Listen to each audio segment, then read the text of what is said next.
Hello everyone, this is Alex Kirby with the PHCC Library. In this video, I'm going to go over how to use the library's online databases to research topics relating to your different sociology classes or for any paper or research project you're writing that deals with a social issue. So first, we'll jump onto the library website, which you can access by going to Academics and then Library. And then we'll jump into our online databases, which you can access here, or you can access by going to Student Resources and then Databases. So the library's online databases are really just large collections of articles on different topics, millions of articles that you can look through for information on your different topics. We have different databases, but I'm just going to focus on a couple here today. So a big step in the research process is called background reading. It's when you read basic sources to gather the fundamentals of whatever topic you're studying before you go into more specialized advanced sources. And a great kind of background resource is an encyclopedia, of which we have one called Britannica Academic. Encyclopedias, newspapers, and magazines are great for background reading. So say we're writing a sociology paper about the gender wage gap. Now, there won't ever be every social issue covered in here with an encyclopedia article entry, but there'll be some. So let's see if there's one on the gender wage gap. So we do a basic search, and it looks like they do have two entries on the gender wage gap. So here we have one. So here we have, again, it's an encyclopedia article. It's going to give you background, history of the topic. It might define some common terms and throw in some statistics. But it's a great place for you to get started learning about a subject that you may not know a lot about. You can pick up the lingo and start to understand it a little better. So this would be a great place to begin and take some notes and start to learn about your topic that you're going to be writing about for your paper. Also, a great feature of the library online databases that is in Britannica and some of the others as well, is that they have options to help you cite sources. Like at the top here, there's this little checkbox, which is actually the cite option. So if we click that, it'll actually give us an MLA and an APA citation for the article. So that's super handy. You could copy and paste this APA citation into your paper that you're going to be writing, and then use it to keep track of your resources, and then also to use it for your references page later. So don't forget about that. I see there's another article here about differences between genders. So both of those might be helpful depending on your paper. So that's sort of an example of how Britannica Academic can help you get started. You might also look up sociology related theories, like if you had to look up structural functionalism, which is a major theory in sociology. We could find some extra information about that. I know for a lot of research projects in sociology, you have to think about a theory relating to sociology. So we can find all kinds of information here on different theories and theorists and all kinds of things that relate to your different topics. So again, that was Britannica Academic. Oh, and I should mention, to use these online databases off campus or from home, you'll have to log in to access them, and the login is the same one that you use to access MyPeak. If you were to ever have a problem logging into the library databases, contact the library or the IT help desk, and we'll help you get around that. So as I said, Britannica, great place to get started for background reading, but you're going to need more resources and more in-depth resources than you can find there. So EBSCO, our main database with our biggest collection of information, will be probably where you'll find most resources on your topics. So if we go into EBSCO, EBSCO is actually broken down into a couple different collections that focus on different areas, but one that I think is particularly helpful for sociology students is going to be this database here called Points of View. So Points of View takes contentious social issues and breaks them down into different perspectives around that issue and how it should be handled and what the truth of the matter is. So we can actually see there's several topics in here.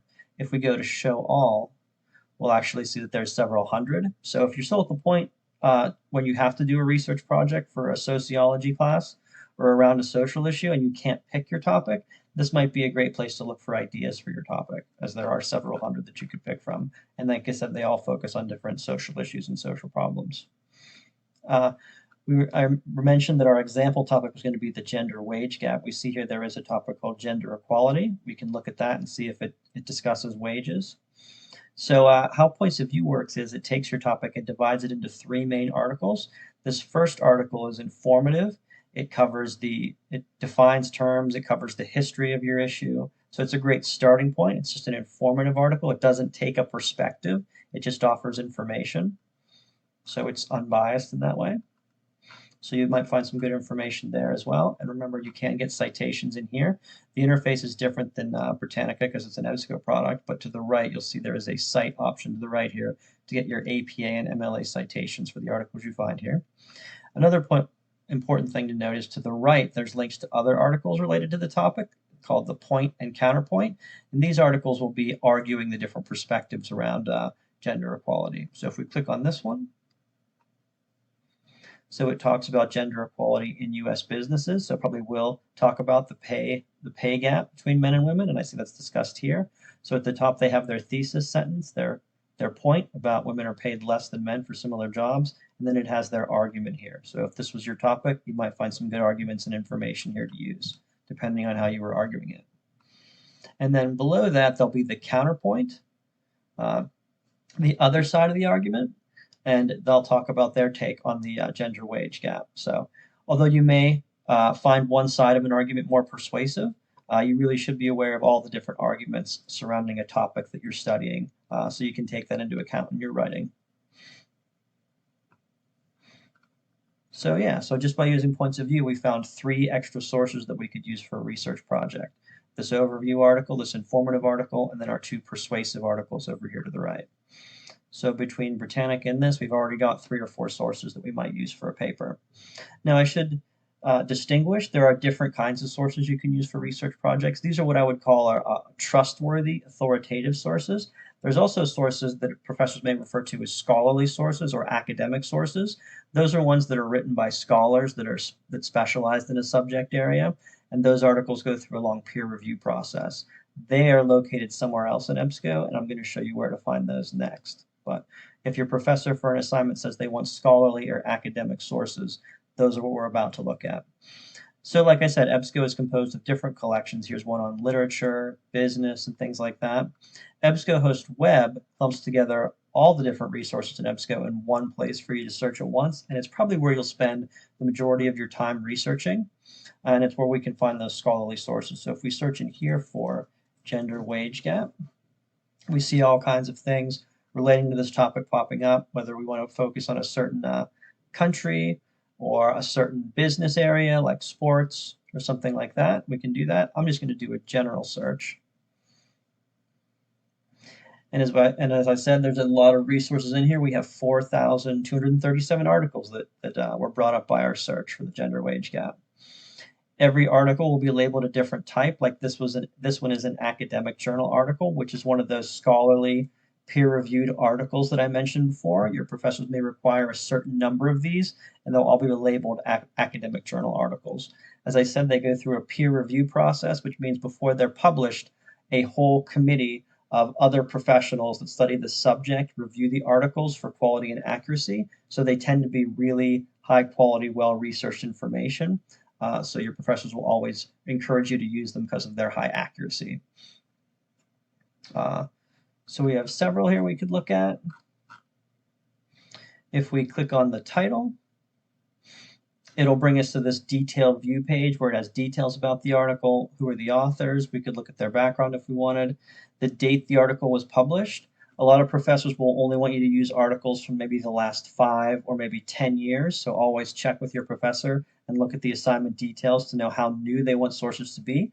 You know, we're always learning new things in different disciplines and things are moving forward. So your professors won't want you to use old, outdated information. We can see this article is from October of 2022. So it's very new and up to date. So that's great. Next, there'll be an abstract you might want to look at. It summarizes what the article's about in one paragraph, so that'll help you decide whether the article sounds like it might be useful for your paper. And if you were interested in the gender wage gap, it seems like this really focuses on that, so it probably would be helpful. If you want to see the whole article, you can, one of the best ways really is to click this full text link, and it'll bring up the article for you to read. So there's that full text link on the left. Then it'll load the article for you again to look through, read, take notes, and gather any kind of information that you think you'll want to use for the paper. It really is important that you take notes and note down facts and theories and ideas and things from these different articles that you read, because those notes will be a big part of your paper.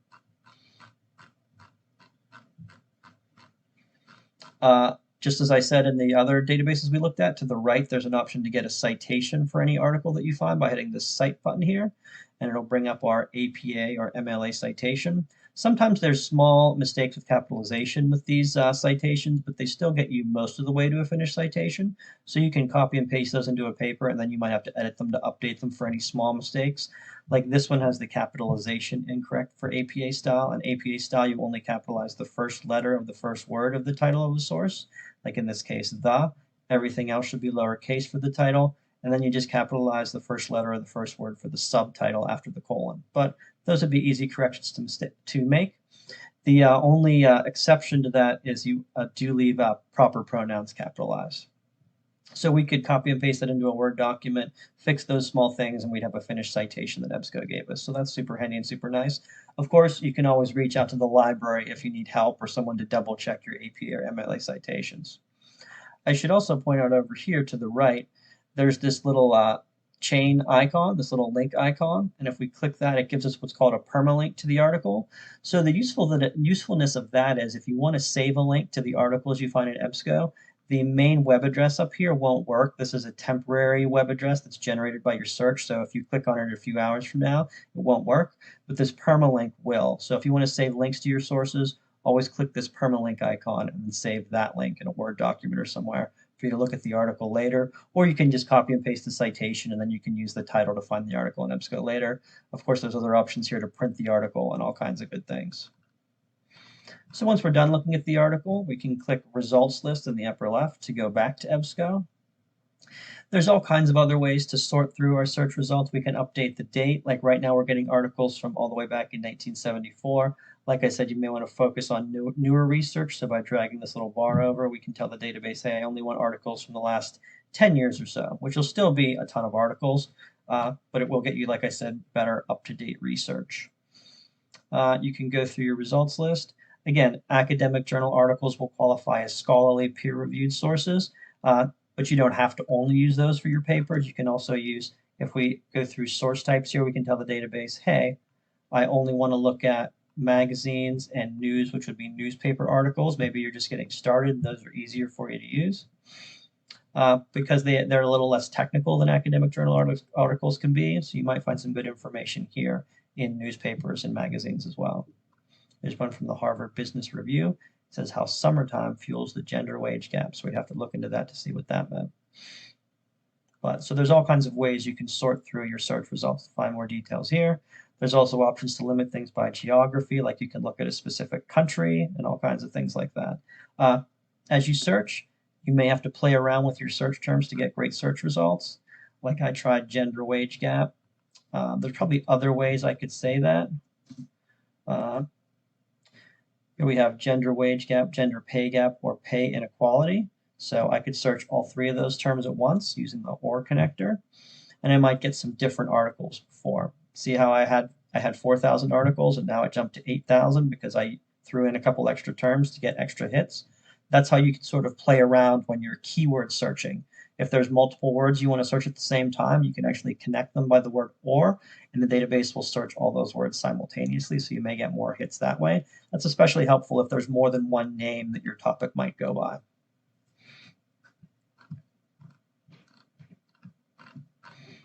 All right, everyone. I don't want to have our video run too long, but I hope this preview has helped you get started when it comes to using the library's online databases for research into social issues or research for any of your sociology classes. And of course, you're always happy to reach out to me, Alex Kirby, in the library, and I'd be happy to help you out with your paper and help you find extra resources and use those resources for your different classes. All right, everybody. Good luck in all your research projects.